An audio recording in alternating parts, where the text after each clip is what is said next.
Hello students, you coaching classes में आपका स्वागत है। और आज का टॉपिक है क्लास 12th एनसीईआरटी मैथ में चैप्टर फर्स्ट संबंध एवं फलन में अगला पार्ट लेकर आ गए हैं, जिसमें से आपको सिद्ध करना है कि धन पूर्णांकों में विभाज्यता संबंध स्वतुल्य है और संक्रामक है किंतु सममित नहीं है।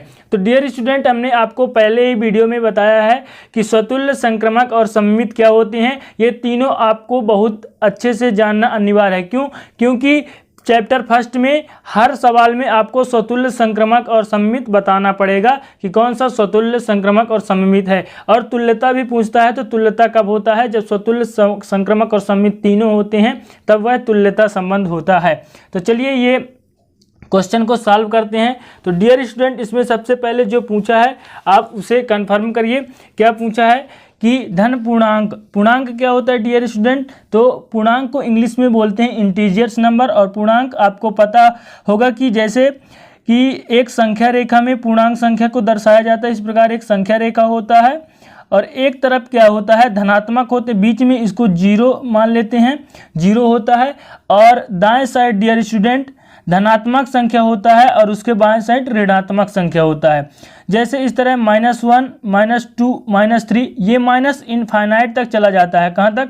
तो माइनस इनफाइनाइट तक। दाएं साइड डियर स्टूडेंट +1, +2, +3, इस प्रकार ये प्लस इनफाइनाइट तक चला जाता है। इसका मतलब ये हुआ कि दाएं साइड धनात्मक इंटीजर्स नंबर या पॉजिटिव इंटीजर्स नंबर और बाएं साइड क्या होता है, निगेटिव इंटीजर्स नंबर।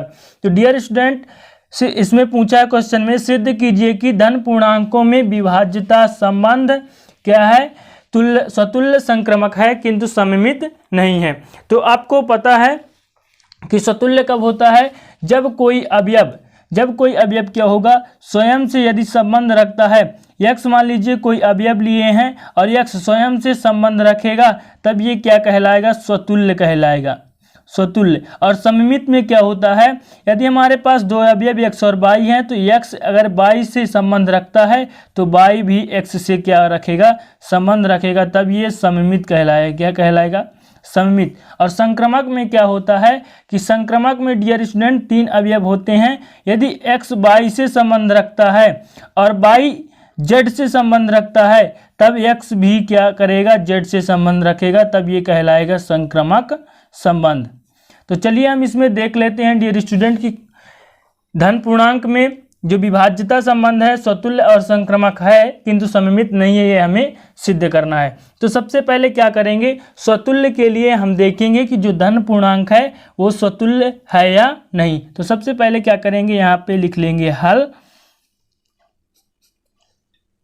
स्वतुल्य के लिए देखेंगे तो यहाँ पे जो धन पूर्णांक संख्या है, सभी धन पूर्णांक संख्या क्या होते हैं, खुद से विभाज्य होते हैं। इसमें विभाज्यता संबंध देखना है, तो सभी धन पूर्णांक स्वयं से विभाज्य होते हैं।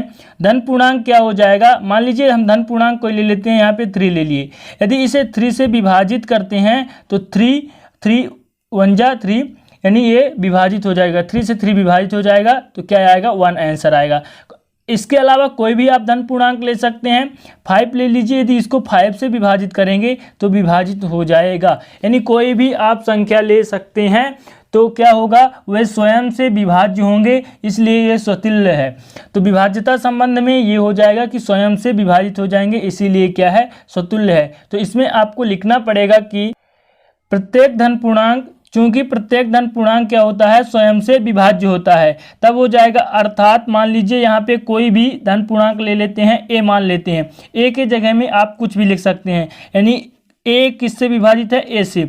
यहाँ विभाज्यता संबंध द्वारा क्या है, संबंध क्या है, यहाँ पे विभाज्यता है, तो a से क्या है, विभाज्य है। a यहाँ पे कोई धन पूर्णांक लिए हैं, तो a रिलेटिव a करेंगे, यहाँ पे a संबंध है a से।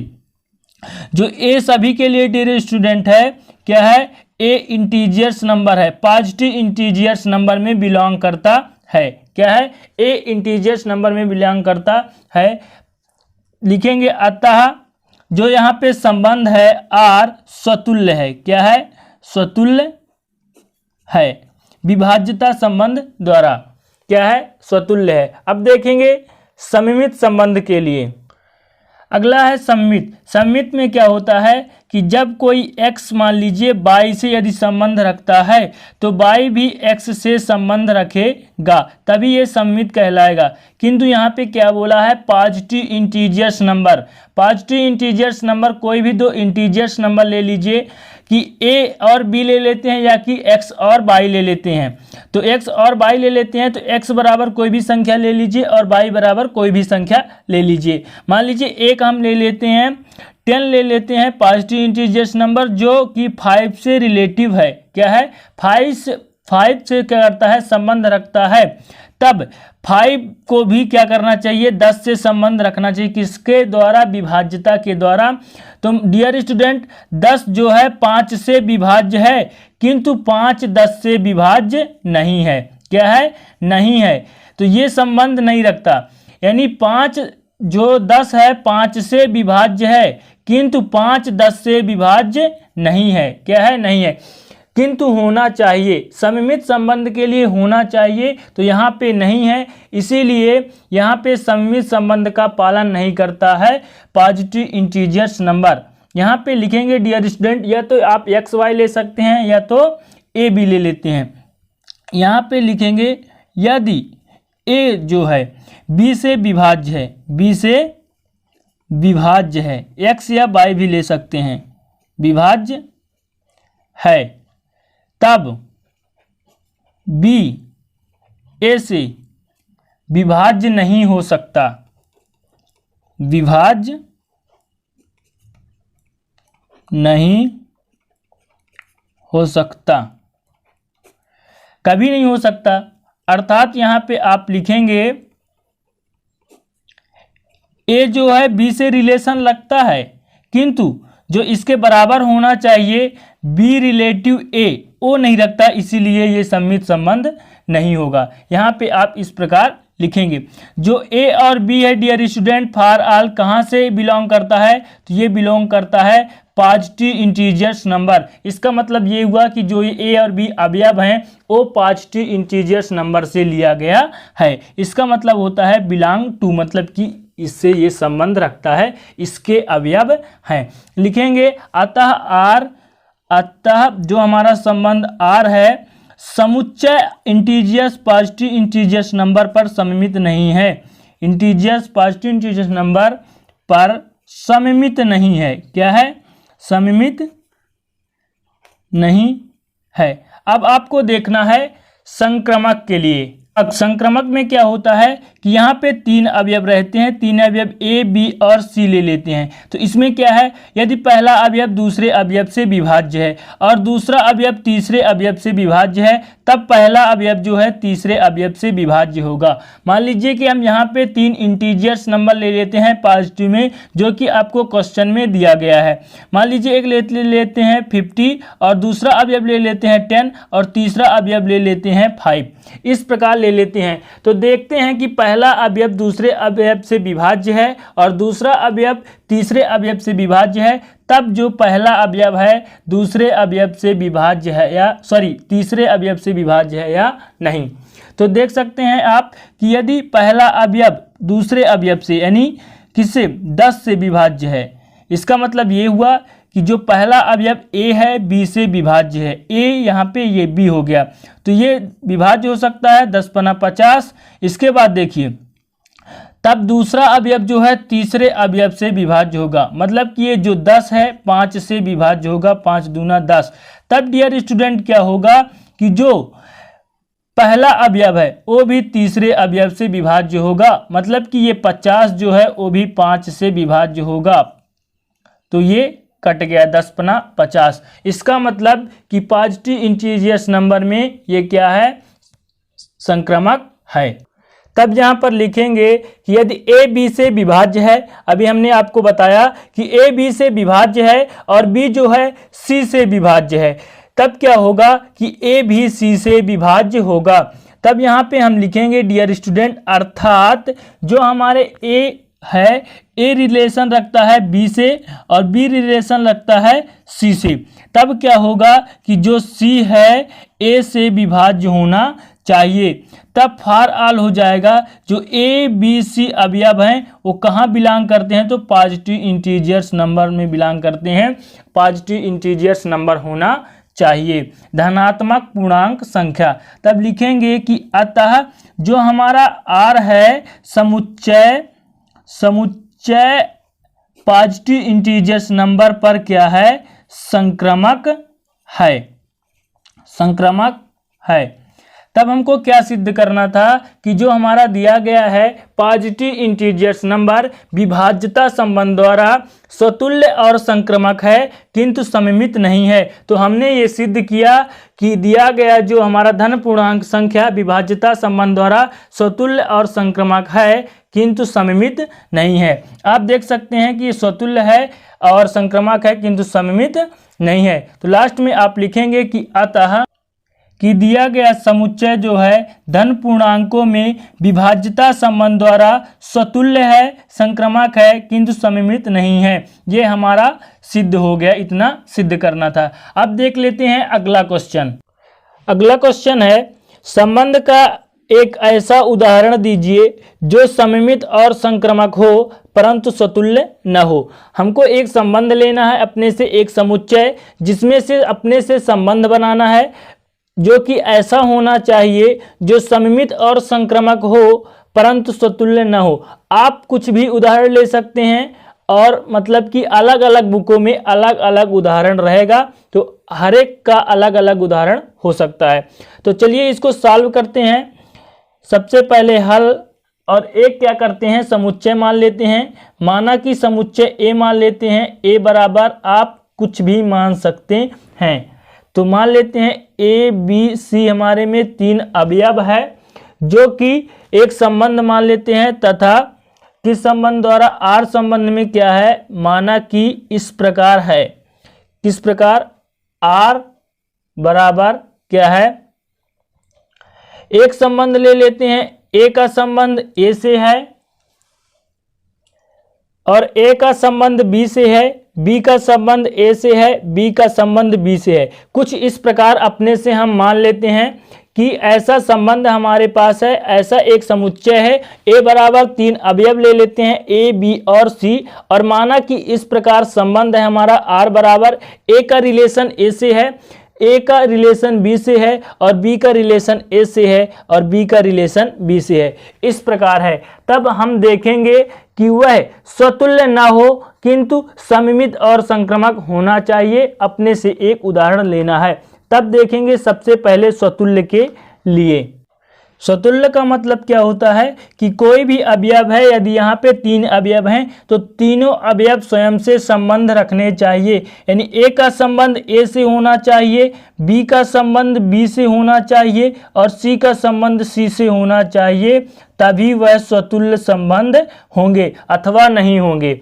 क्या होंगे कि यदि कोई भी अवयव स्वयं से संबंध रखता है तब वह स्वतुल्य संबंध होगा।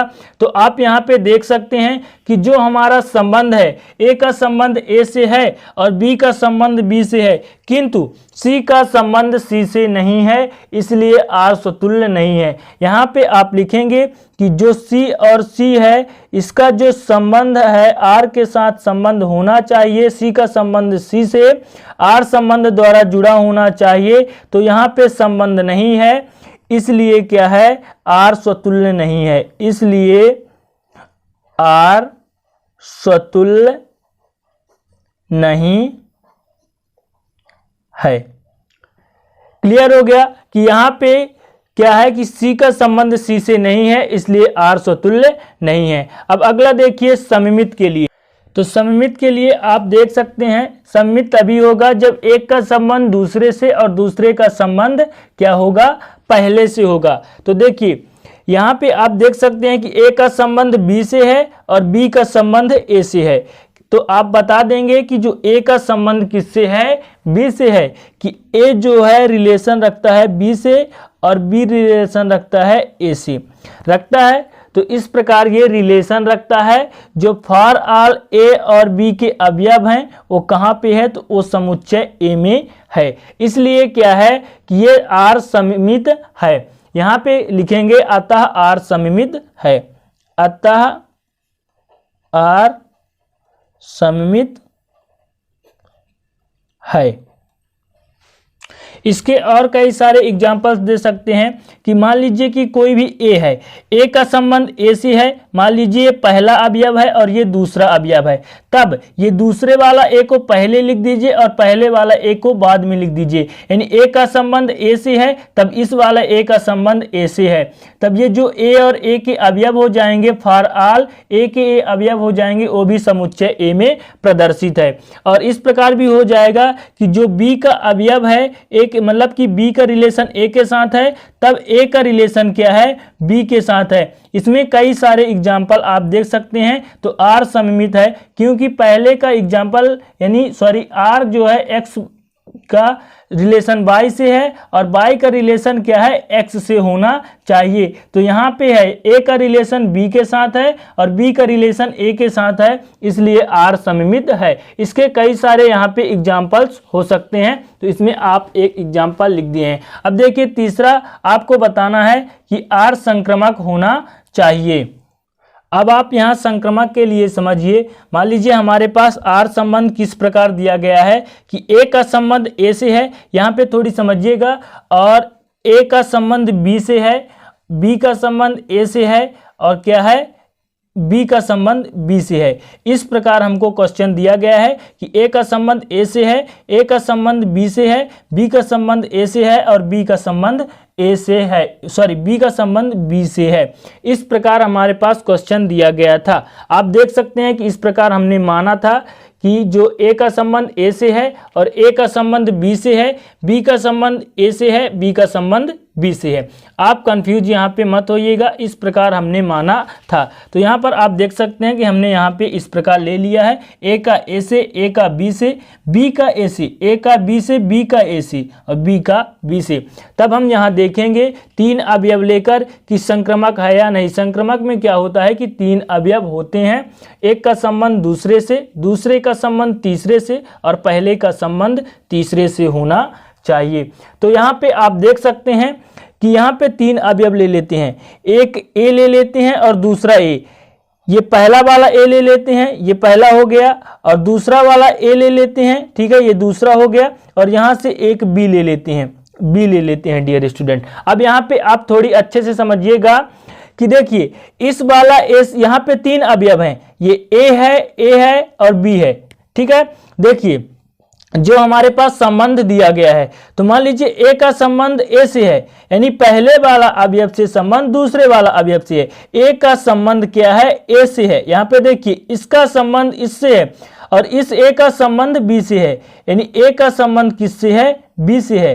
तब क्या होना चाहिए कि इस ए से का संबंध जो है बी से होना चाहिए। ए का संबंध किससे होना चाहिए, बी से होना चाहिए। यहाँ पे समझिएगा कि इस ए का संबंध इस ए से है और ये दूसरे वाला ए से संबंध बी से है, तब इस ए का संबंध बी से होना चाहिए, तभी ये संक्रामक संबंध कहलाएगा। किंतु यहाँ पे है, ये देखिए ए का संबंध ए से है और ए का संबंध बी से है, ठीक है, तब इस ए का संबंध बी से होना चाहिए, तो ये हमारे संबंध में है, इसलिए आर क्या है, संक्रामक है।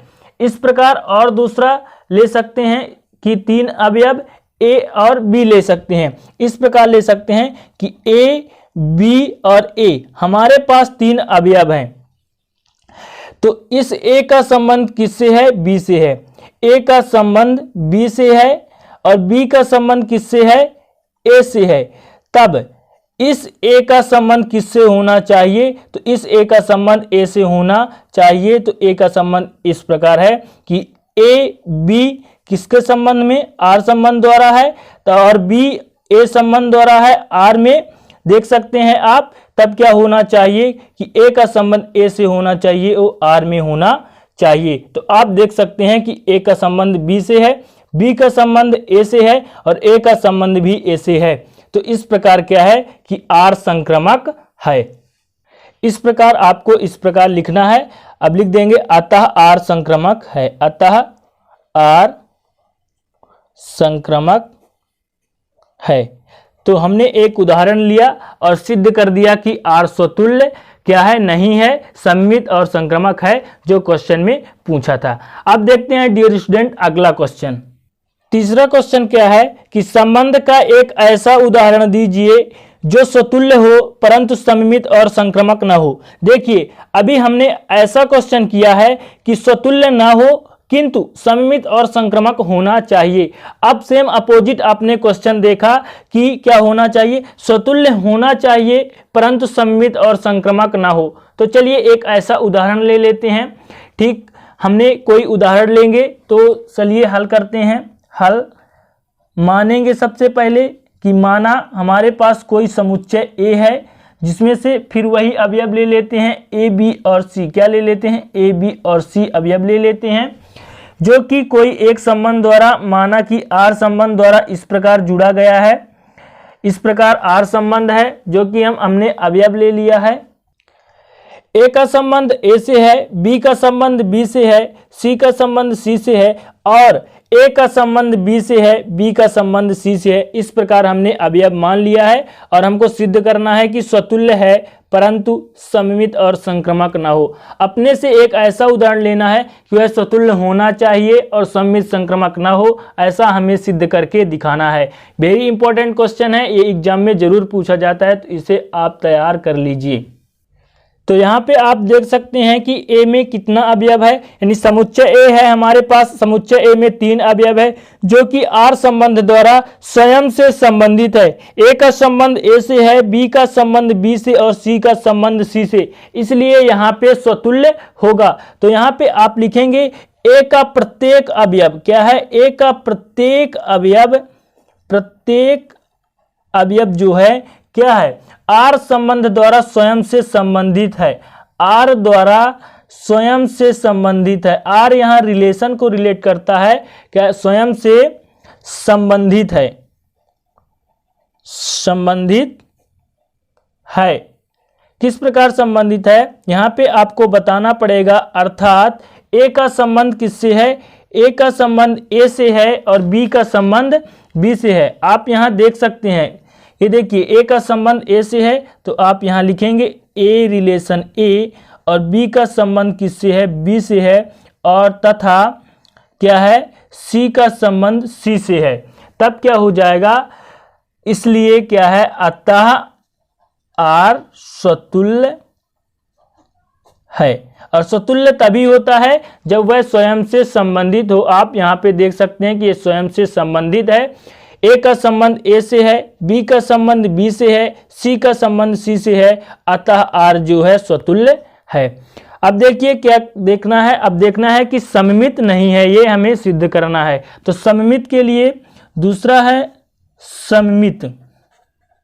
सममित में क्या होना चाहिए कि एक का संबंध दूसरे से है तो दूसरे का संबंध भी पहले से होना चाहिए।